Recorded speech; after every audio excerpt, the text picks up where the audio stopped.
கிறிஸ்துவின் பெயரால் உங்கள் அனைவருக்கும் வணக்கம். கொருக்குப்பேட்டை புனித சூசேப்பர் ஆலயத்தில் 2025க்கான மறைக்கல்வி வகுப்புக்கு உங்களை அன்புடன் அழைக்கின்றேன். திருச்சபையின் ஒழுங்குமுறைகளை பற்றி அறிந்து கொண்டு அதன்படி நடப்பது தான் மறைக்கல்வி. மறைக்கல்வியில் சிறுவர்கள் முதல் 1ஆம் கிளாஸ் படிக்கிற பசங்களிலிருந்து 12ஆம் கிளாஸ் படிக்கிற பசங்க வரை மாணவ மாணவிகள் அனைவரும் பங்கு கொள்ளலாம்.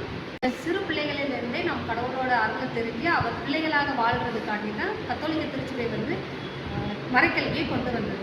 மறைக்கல்விக்கு பசங்க வந்தால் கடவுளோட அருளையும் அவரோட பிள்ளைகளாக நாம் எப்படி நமது வாழ்க்கையில் வாழலாம் என்று தெரிந்து கொண்டு அதன்படி நடக்கிறதுக்காண்டி நம்ம மறைக்கல்விக்காண்டி சிறு பிள்ளைங்களை மறைக்கல்விக்கு அனுப்பணும்.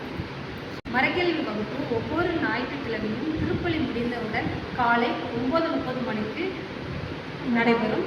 பிள்ளைங்க மறைக்கல்வி வகுப்பு வரும் பொழுது பைபிளும் ஒரு சிறிய நோட்டும் பெண்ணும் எடுத்துகிட்டு வந்தால் நாம் அனைவரும் நமது குழந்தைகளை மறைக்கல்வி வகுப்புக்கு அனுப்பி வைப்போம். இது மறைக்கல்வி 2025. நன்றி, வணக்கம்.